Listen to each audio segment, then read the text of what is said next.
Ramadan tahun 2021 di acara ulang tahun anak teman saya, kebetulan pengisi acara, beliau datang kenalan sama beberapa teman. Waktu itu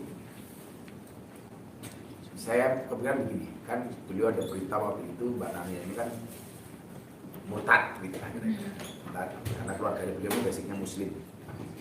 Tadi saya telepon bapaknya, waktu itu saya bilang ketemu di bulan Ramadan, beliau pergi, saya bilang kayaknya anak ini mau kembali mualaf deh, mau kembali ke Islam. Karena selama ini ketika ada orang ngomong Islam tuh feel saya tuh kuat banget, tapi saya nggak pernah ngajak, dan saya nggak pernah ngajak beliau, tapi cuma saya doakan. Dia bilang sama teman saya waktu itu, ini sebentar lagi anak ini balik. Sama dulu ketika DJ Eki, sebulan sebelum dia masuk Islam, saya sama istri itu pertandanya apa? Saya makan pare pahit. Saya makan pare pahit pakai sambal. Ditelepon sama manajernya Eki, Gus, Mbak Eki mau masuk Islam. Firasanya pakai pare. Karena suka pare. Karena dia suka pare kan. Dan alhamdulillah kemarin Mas Ajis, manajer beliau telepon asisten saya mengabarkan Narnia Kurniawati Yusuf itu berenang minta dituntun membaca 2 kalimat syahadat. Selama ini saya tidak pernah memaksa orang atau mengajak saja, tidak pernah, apalagi memaksa untuk menjadi seorang muslimah. Mungkin sebelum syahadat Narnia bisa cerita kenapa akhirnya kok pengen kembali ke agama keluarga besar. Ada apa setelah pertemuan dengan Abu Ya, sebenarnya sih kalau dibilang simpel, sangat simpel, tapi ternyata ini benar-benar yang namanya arti itu mendalam. Jadi kemarin itu waktu Lebaran pulang ke rumah, sebenarnya sih perasaan ini udah ada tuh sekitar 2-3 tahun yang lalu. Ketika saya pas lagi diem, saya mikirnya begini, nanti kalau misalkan saya meninggal, saya mau dimakamkan secara Islam atau Kristen. Karena mau bagaimanapun juga keluarga saya belum menerima saya sebagai Kristen. Meskipun mereka bilangnya, oke, saya terima. Cuman kan hati orang tua kan, ya saya merasakan sekarang gitu. Dan kemarin tuh kebetulan pas pulang, habis mijitin mami sare, mami tidur gitu kan. Itu ada gejolak hati tuh bilang, nanti kalau misalkan mami meninggal atau keluarga besar saya ada salah satu yang meninggal, apalagi mami, siapa yang sholatin, siapa yang mandiin, siapa yang ngedoain. Terus saya punya anak perempuan, kalau misalkan saya meninggal pun juga siapa yang doain, siapa yang mandiin. Karena gimana pun juga yang tidak satu frekuensi itu tidak mungkin nembus doanya. Apalagi leluhur, apalagi guru-guru saya semuanya keluarga besar saya semuanya muslim. Dan kemarin itu pas pulang sebelum bikin video klip di single yang baru, ini jujur saja saya sudah mengosongkan semuanya perasaan saya. Saya nggak mau terima dari A atau B, saya benar-benar netral, saya kosong sampai akhirnya saya pulang, saya bilang sama mami sama bapak, kalau saya sudah niat akan kembali memeluk agama Islam.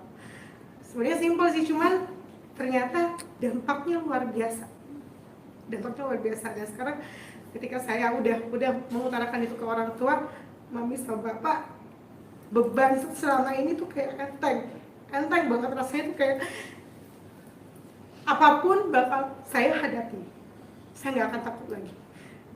Karena saya punya keluarga besar. Saya punya, gimana ya, kasarnya begini nih, yang kemarin itu saya akan menjadikan namanya pengalaman saya. Ilmu nggak mungkin lah berhenti sampai di situ aja kan, pasti banyak ilmu dari mana-mana gitu. Dan saya menyikapinya seperti itu aja. Dan hari ini saya minta sama Gus Miftah untuk membimbing saya lagi untuk memeluk agama Islam. Saya juga minta doanya agar saya bisa istiqomah sampai saya meninggal nanti, dan saya bisa menjadi anak atau ibu yang bisa dibanggakan sama keluarga saya. Amin. Jadi gitu nih, tolong teman-teman media jangan dikira ini mau dipraktisnya Mbak Nania ya. Ini kebetulan kalian ketemu saya, Mas Mbak Nania memang janjian sama saya di sini.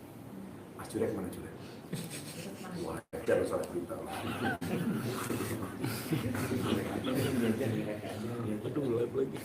Karena saya nggak mau dikira banyak memprovokasi orang lain lebih dagang. Tapi ya nggak tahu kan kalau Mbak Nania di Kediri banyak kiai, banyak ulama di sana. Betul. Ya memang beliau mantunya ke kita ya, kita bimbing. Sebelum nanti teman-teman tanya sama saya, perkenankan saya menuntun Mbak Narnia Kurniawati Yusuf bahwa beliau pengen kembali menjadi seorang muslim. Mungkin saya tanyakan, nggak ada paksaan Mbak Narnia? Tidak ada paksaan. Bukan karena terpaksa, karena kehendak sendiri, bukan karena paksaan dari Gus Miftah, karena Allah. Karena bisa tuduhkan saya, semua yang nanti bisa menjadi saksi, walaupun nanti di dokumen cuma 1-2 orang yang saya minta untuk tanda tangan. Bismillahirrahmanirrahim. Asyhadu an la ilaha illallah wa asyhadu anna Muhammadan Rasulullah. Saya bersaksi dengan sebenar-benarnya bahwa tidak ada Tuhan kecuali Allah, dan saya bersaksi dengan sebenar-benarnya bahwa Nabi Muhammad adalah utusan Allah. Alhamdulillah.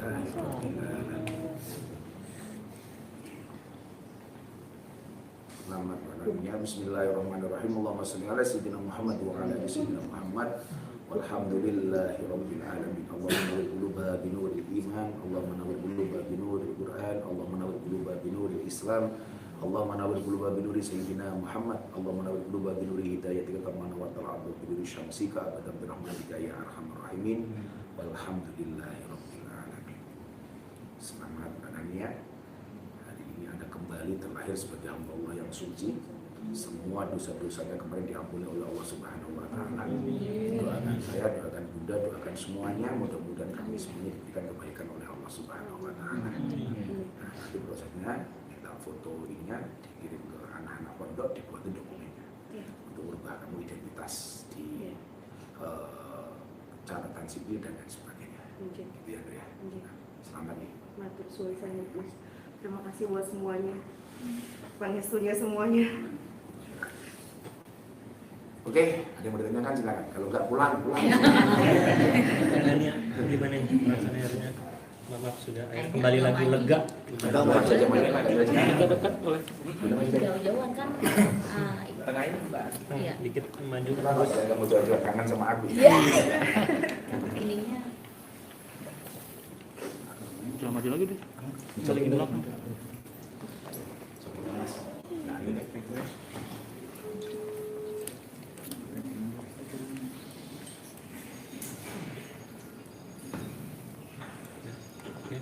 Keadaannya gimana? Iya. Akhirnya kembali lega lagi ya ibaratnya Mama Mario setelah ada perasaan tadi sebelum itu kayak sempat curhat juga dan nangis gitu dan akhirnya udah plong banget nih akhirnya sama Gus yang menuntun. Plong banget, berasa kayak nggak ada beban.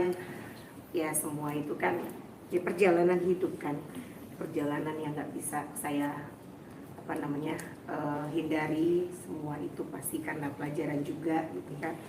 Tapi di sini saya mau mengatakan bahwa ini bikin saya lebih lega, lebih enteng lagi. Dan yang pasti ya itu tadi keluarga dan juga anak. Karena saya sebagai orang tua ternyata begini ya rasanya ya gitu. Jadi belum sempat ditampar sama anak kan ya, tapi Allah tuh ternyata tuh sayang sama aku bahwa ini loh Nia rasanya tuh kayak begini loh kalau misalkan kamu tuh berbeda segala macam. Lebih ke situ. Kalau itu kan faktor eksternal ibadah anak keluarga. Kalau faktor internal kayak pergolakan batin apa sih yang 2 tahun kan sempat tadi bilang. Apa sih yang buat kayaknya kayaknya ini nggak sesuai sama hati nggak ini akhirnya pas kemarin lebaran ketemu mami jadi sebenarnya gini, orang tua saya tuh tidak pernah yang menghakimi seperti apa, aku nggak pernah gitu kan, cuman apa namanya, mereka ya sebagai orang tua kan udah pasti ya welcome aja, cuman setiap kali pulang buat lebaran tuh ngerasa kayak jadi outsider gitu loh, jadi ngerasa sendiri. Keluarga ya menerima, cuman batin sendiri itu yang kadang-kadang tuh yang bergejolak, cuman ya ini kan sudah keputusan saya gitu kan. Cuma semakin kesini kok semakin ya sudahlah, saya lepaskan semuanya dua-duanya, netralin sampai akhirnya ya itu mungkin ya itu saya sih percaya Allah kasih hidayah lewat apa yang saya rasakan. Yang hidayah paling mantap kena di hati apa tuh pas momen apa selain lebaran, atau ada sebelum lebaran juga? Mimpi kah atau ada apa? Kalau mimpi sih enggak sih, enggak. Itu yang selama ini saya rasakan ya, itu tumpah semuanya itu pas lagi habis mijitin mami, terus sama lihat anak, itu sih lebih itu. Terus sama yang kalau misalkan aku meninggal nanti dimakamkan secara Islam atau Bukan dimakan cewek atau cowok ya. Kayaknya sebenarnya simpel sih, cuman itu sih yang ada di otakku, yang hati segala macam tuh begini terus. Sampai akhirnya saya bilang, makanya bapak sama mami itu kemarin waktu saya bilang H-1 sebelum saya balik ke Jakarta, saya bilang, Pak nih aku pengen balik ke Muslim lagi. Mereka ya. Gimana reaksi bapak itu? Oh meledak Gus, nangis, mami langsung sujud syukur, bebanku hilang nih ya, bebanku udah hilang. Selama ini tuh mami tuh ngatrol kamu lewat doa segala macem tuh udah nggak kurang puasa, bapakku sehari puasa sehari, nggak Senin Kemis segala macam kayak gitu. Terus Eyang tuh sebelum meninggal, jadi waktu itu saya masuk agama Kristen itu tahun 2009. Bapak tuh sangat terpukul, tapi dari sini bapak juga bilang sama aku bahwa kalau misalkan kamu tidak pindah, bapak mungkin jadi orang tuh sombong, karena sedikit itu kan bapak kan selalu membanggakan kamu gitu kan. Tapi dari situ bapak ngobrol sama Eyang, kebetulan Eyang itu ya orangnya itu sangat apa namanya, sangat open minded gitu. Cuman bilang gini, doain aja, dilepas tapi jangan sampai dilepas banget, dibiarin tapi tetap didoain gitu loh. Ya itu berarti sudah 12 tahun ya mereka nunggu proses segala macam kayak gitu. Bapakku setiap hari, mamiku setiap hari, ya doa orang tua, gimana kekuatan doa tuh luar biasa gitu loh. Dan ternyata Gus Miftah juga tadi baru cerita ya Gus, waktu pertama kali ketemu sama aku pun juga gitu, waktu di hotel itu malah ngirimin Al-Fatihah dan orang-orang terdekat pun semuanya aku kasih tahu bahwa aku makan kembali ke memeluk Islam lagi. Mereka kebanyakan sujud syukur dan nangis bahwa selama ini doa aku tuh terkabul, nania segala macam gitu. Jadi ternyata semua orang itu mendoakan aku yang terbaik. Dan alhamdulillah lewat Gus Miftah di sini, Gus Miftah bisa membimbing untuk balik lagi ke Muslim. Gus Miftah ada ini nggak sih apa namanya feeling kan waktu yang di JKT kan ada pare. Nah kalau yang Kanania sendiri itu apa namanya, ada feeling lain atau kayak gimana? Ya itu tadi saya bilang 2021 pas waktu itu viral-viralnya aku di kajian kebangsaan di gereja. Ada acara temen di hotel di Jakarta. Dia datang sama teman-temannya, ada Mas Indra tadi kan waktu itu. Dia bilang, "Bah, ini namanya Yusuf." Otak saya waktu itu mikir, oh ini yang murtad dulu ya. Iya kan, karena kan waktu itu pindahnya beliaunya ini menjadi seorang murtad itu kan heboh tuh waktu itu orang. Pas nama beliau bagus-bagusnya di Indonesian Idol kan, kemudian murtad. Terus ngobrol beberapa hal, termasuk saya tanyakan, kamu aslinya mana Mbak? Kediri. Saya kaget, Kediri kota santri. Kota santri waktu itu ya. Kok bisa? Terus begitu beliaunya beranjak pulang, saya bilang sama teman saya yang kasih ngopi sama saya, feeling saya orang ini akan kembali cepat atau lambat.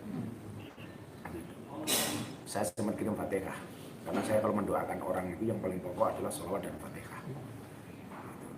Akhirnya saya Fatihai, sudah karena nggak pernah ketemu sama sekali kan, kemarin saya mau berangkat tur ngaji Jawa saya sampai besok ke Palembang ini. Anak-anak di pondok WA, Bah ada WA dari manajernya Mbak Nania Yusuf Aidil, apaan? Pengen syahadat ke Abah Mas Ajis ya? Mas Ajis. Ya udah kalau mau ketemu di Jakarta aja, pas besok transit di Jakarta sebelum ke Sumatera. Ya akhirnya terjadi hari ini. Dan saya begini jalan Tuhan, jalan Allah. Tapi itu tadi, saya nggak pernah mau memberikan nasihat kepada orang kalau orang itu tidak minta nasihat. Karena Imam Al-Ghazali mengatakan jangan memberi fatwa kepada orang yang tidak minta fatwa. Kecuali memang dia statusnya sebagai murid atau teman dekat banget, kayak kemarin Mas Dedi ada masalah. Nah, ya saya nasihati mau nggak mau, saya nasihati. Ke depan pun mungkin kalau Mbak Nagnia mau belajar, ya siapapun. Makanya alhamdulillah pas Bunda istri saya juga pas di Jakarta, nanti bisa beliau belajar banyak kepada semuanya. Jadi feel saya sejak tahun 2021. Sebenarnya ini kan persiapannya tuh juga udah 2-3 tahun ya, maksudnya ini balik gitu kan. Dan biasanya kan apa namanya pengen semuanya tuh bersih gitu. Maaf banget punten. Badannya kan masih ada banyak banget nih coretan-coretan dan terpikir nggak sih ketika itu dengan prosesnya 2-3 tahun itu ingin membersihkan juga gitu. Sebenarnya gini, ini kan salah satu cerita, salah satu perjalanan hidup. Hanya untuk diingat, tapi tidak untuk diulang. Kalau menurut aku seperti itu. Jadi apapun yang sudah terjadi dalam kehidupan saya, mau tato segala macam, hanya diingat aja. Tapi kalau untuk ulang, insya Allah tidak. Mungkin begini, bagaimana dengan tobatnya orang bertato? Simpel saja, dengan tidak nambah tato. Gitu ya Mas? Iya lah. Banyak Mas. Diterima Diterima nggak Mas ibadah kita? Kenapa? Diterima nggak? Apanya? Ibadah segala. Saya bukan panitia penerima pahala. Yang jelas apa namanya, innallaha la yanzuru ila ajsamikum. Tuhan itu tidak melihat bentuk fisikmu, wala ila suwarikum, tidak melihat gambarmu. Walakin yang dulu ila qulubikum wa amalikum, tetapi Tuhan melihat hati dan perbuatan. Apakah orang tato boleh sholat? Lebih baik tato sholat daripada nggak tato tapi juga nggak sholat. Nah, gitu. Jadi saya pikir semua orang pernah punya salah, semua orang pernah punya dosa, dan sebaik-baik orang bersalah dan berdosa itu adalah bertaubat. Dan bagaimana bertaubatnya orang bertato? Dengan tidak nambah tato. Karena juga mungkin bisa dibersihkan tapi sakit. Ya sudah, taubatnya adalah dengan memperbaiki akhlaknya, amalnya, menambah kebaikan-kebaikannya. Karena ikutilah perbuatan burukmu dengan perbuatan baik. Kalau kemarin merasa tato ini saya salah, ya sudahlah saya tambah dengan amal yang lain. Ya mungkin nanti saya tanggal 4 Juni itu pas pembukaan pengajian di pondok ya Bunda ya, malam makan baik. Mungkin nanti Mbak Nania kalau pas free saya undang ke Jogja untuk ketemu dengan ribuan jamaah, minta doa jamaah.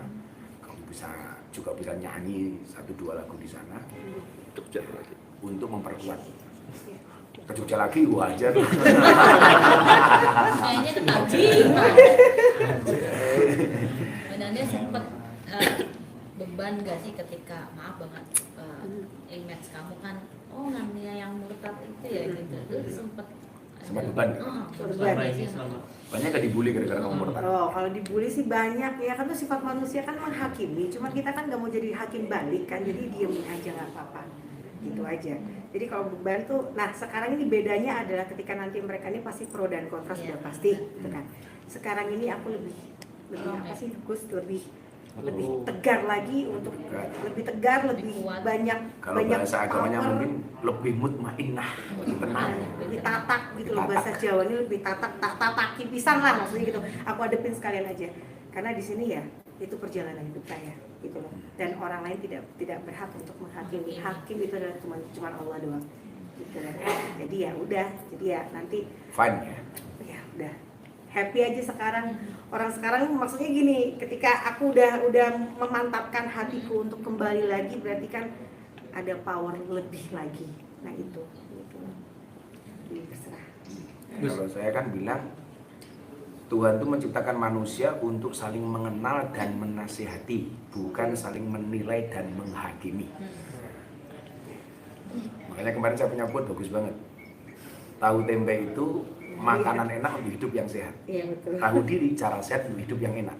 Iya. Makanya tahu tempe is good, tahu diri is better.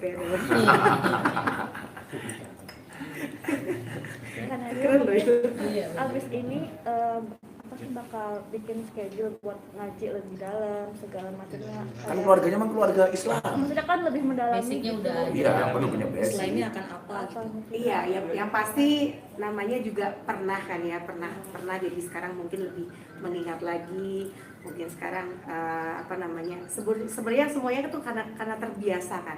Karena 12 tahun ini saya tidak terbiasa untuk menjalankan namanya sholat segala macam, jadi sekarang mulai dari nol, ngulang lagi, dan itu saya akan belajar lagi.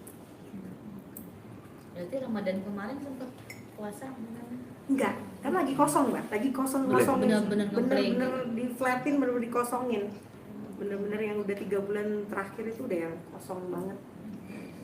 Berarti termasuk yang kemarin lagi rilis lagu itu juga emang lagi Itu lagi proses. kosong-kosongnya itu, lagi healing. itu lagi, iya, nggak mau ada kontaminasi dari manapun juga gitu, sampai akhirnya ya itu, ya Allah punya jalan yang luar biasa sih. Gus, bisa dijelaskan murtad itu apakah masih bisa diterima atau gimana Gus? Ada Jadi, hadisnya nggak Gus? Begini, kalau kamu tanya aku jawab. Iya, makanya saya tanya. Ya. Kalau kamu nggak tanya, aku nggak akan jawab. Gini. Jadi memang dalam konteks agama, kalau ada orang murtad itu memang seharusnya diingatkan, ditegur. Tapi saya bilang begini, dalam konteks apa saya negur Mbak Narnia? Walaupun waktu itu kita satu circle agama, tapi saya nggak kenal dengan dia. Jangan sampai kemudian saya dikira intervensi dengan urusan orang lain. Makanya saya nggak menegur sama sekali, ketemu juga biasa-biasa.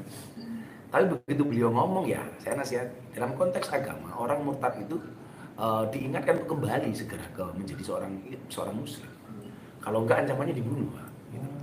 Tapi kan bahwa saya pikir ada cara yang lebih bagus daripada itu kalau saya pribadi. Apa yang mendoakannya, menasehatinya kalau diminta, memberikan fatwa kalau dia minta fatwa. Nah selama ini karena saya nggak kenal baik dengan beliau, tapi dipertemukan dengan cara Allah yang begitu indah di bulan Ramadan, ya saya doakan secara diam-diam.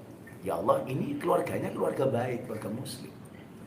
Dan saya melihat waktu itu, dan alhamdulillah penilaian saya tidak salah. Ini punya potensi kembali cepat atau lambat. Dan ternyata Allah bukakan hari ini. Nah, gitu. Jadi kalau ada orang murtad itu harus diingatkan supaya kembali. Gitu. Yang membuat Gus yakin bahwa Nania akan kembali apa Gus? Satu, saya mengenal betul Kediri dan Kabupaten Kediri itu circle muslim terbaik salah satunya di Jawa Timur. Karena mereka terkenal sebagai kota santri. Kemudian beliaunya ini berangkat dari keluarga yang sangat religius. Saya baca ini, saya religius. Maka saya meyakini mungkin ini hanya salah jalan saja ini. Nah, yang namanya orang salah jalan kan kalau kemudian jalannya buntu kan pasti akan kembali. Ayo, coba kalau ada jalan mati, apa coba jalannya mati? Jalannya mati bukan apa? Ya kembali kemana? Kembali ke agama semua dan terbuktikan hari ini. Dan alhamdulillah untuk kesekian kalinya feel saya tidak salah. Gus, berarti bisa dibilang ya Allah itu punya prerogatif lah buat ke semua makhluk kan. Jadi seorang syekh atau ulama atau nabi pun nggak bisa ngejudge manusia, aduh nggak bisa gini. Oh, nggak bisa. Allah itu punya hak berarti kan Gus. Nabi Muhammad pernah menangis dan bersedih ketika dia merasa gagal membimbing pamannya untuk menjadi seorang muslim. Dia menangis bersedih, kemudian Allah mengatakan, innaka lam tahdi man ahbabta walakinnallaha yahdi may yasha. Sesungguhnya kamu Muhammad tidak punya hak untuk memberikan hidayah kepada siapapun. Tetapi Allah lah yang berhak memberikan hidayah bagi siapapun yang dikehendaki. Bahkan pamannya saja gagal masuk Islam. Tapi kalau kemudian Allah punya mau, coba Mbak Nadia, yang dari 2009 dia sudah keluar dari Islam. Tapi kemudian Allah menunjukkan kuasanya, hidayahnya ya bisa terjadi hari ini. Makanya kalau ada orang kemudian tanya sama saya, Gus saya kok kebayang-bayang. Sebenarnya hari ini tadi ada 3 orang selain beliau. Tapi yang satu masih di Surabaya, yang satu kembali ke Jepara ya. Ke Jepara. Dan itu rata konteks saya itu, kenapa sih? Ya asik melihat Islamnya Gus Miftah itu simpel tapi menyenangkan. Mungkin gini namanya, kenapa dari semua orang kiai, ulama, ustadz atau yang kamu kenal kok kemudian kamu mantap untuk dibimbing sama Gus itu alasannya apa? Mungkin itu kan kalian menanyakan. Iya. Nah, aku ngerti kok otak-otak kalian. Aku follower Miftah. Karena kalian follower kan gitu. Terus aku followernya ya. Itu kira-kira kenapa tuh? Kayak dulu kayak saya punya tamu ya Bun ya dari Australia Bun ya, datang ke pondok orang ateis. Ketika jauh-jauh dari Perth, Australia, dia datang ke pondok. Ketika saya tanya kenapa you mau satu satu, kan di Australia banyak tokoh-tokoh Islam. Jawabannya sederhana, because your Islam is enjoy, relax and happy. Agama Anda itu menyenangkan. Termasuk dulu Mbak Ing dari Jerman pas pengajian ini datang merokoknya segini. Wih, ya bener. Sampai dua ribu aja makan. Tapi udah tua bro, udah. Dasar jurek. Jurik loh. Bukan jurik, dia jurik dia. Ya. Itu akhirnya sampai jamaah itu ada yang marah-marah. Ini kamu tahu nggak ini pondok pesantren? Kenapa kan kamu seksi? Saya bilang jangan dimarahin. Orang Jerman loh. Dilihatin aja ya. Dilihatin ke matamu. Dinasehati dengan cara yang baik. Akhirnya saya nasihati. Alhamdulillah. Dan ternyata dulu masuk Islam itu alasan sederhana. Dia bilang hampir sama dengan tadi sinarnya. Saya dulu mengatakan Islam itu agama jorok, tapi setelah saya melihat bagaimana orang Islam itu dimakamkan, saya merasa kok pemakaman Islam itu pemakaman yang terbaik. Terus kemudian ketika saya melihat YouTube-nya Gus Miftah beberapa, kemudian saya lihat medsos, loh ini hasilnya cara beragama. Dia datang dari Jerman ke Indonesia. Nah mungkin pertanyaan dalamnya, kenapa kau Gus Miftah? Kenapa milih? Apa karena ganteng? Ya jelas istrinya cantik gimana? Yang pasti gini, Gus Miftah itu orangnya tidak pernah nunjuk. Ketika kamu nunjuk dengan satu jari, 3 jari berikutnya nunjuk ke diri sendiri. Berarti kita belum tentu benar. Tidak ada yang menghakimi. Itu yang saya ambil dari Gus Miftah. Udah cukup itu aja ya. Gitu. Terus simpel. Karena Gus Miftah orangnya simpel. Simpel. Karena Gus Miftah itu kayak kopi. Iya. Simpel sih, tapi banyak yang mencintai. Kopi tubruk. Karena kita sudah belajar dari kopi. Buat Kanania nanti ikut pengajian Gus Miftah yang boleh dibilang kan ada rutin Kajian. Ya termasuk kan di sini kan. Ya, insya Allah. Pengen sih. Karena belajar agama itu bukan sesempatnya, tapi harus disempatkan. Ya. buat Kak Nania kan udah berapa tahun waktu itu beragama Kristen? 12 tahun. 12 tahun. 12 Dan tahun ya udah. sekarang masih ingat nggak baca-bacaan sholat, niat kayak gitu sampai sekarang? Nah itulah karena dulu lahirnya di Azani, untuk kembali lagi itu mesti belajar lagi kan, tapi masih ingat. Bapak tuh kemarin tuh sempat ngetes kan, kamu masih Al-Fatihah, masih hafal gitu kan. Coba kita baca bareng. Boleh. Alhamdulillah. suara ininya ya idolnya. Oh, idolnya.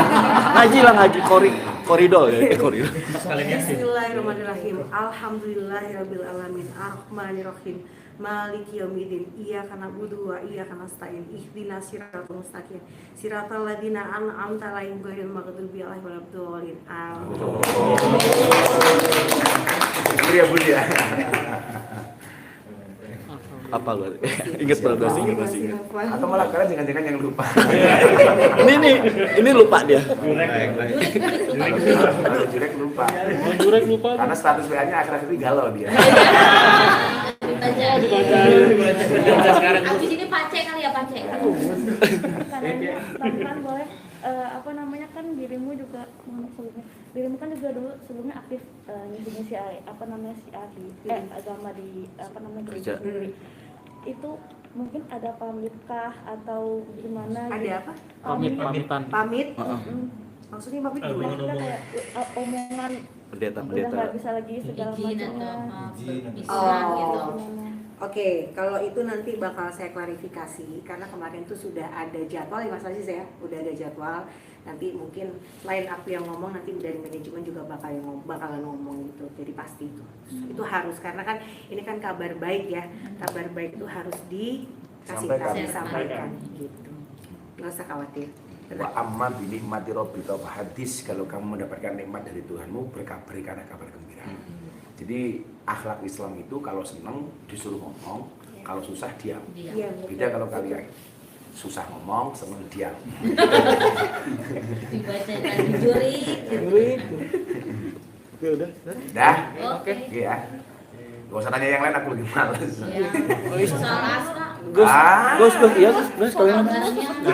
Karena udah trending ya. Oh. Gimana Gus? Nanti dulu asli. Salah. Aduh, yang lain.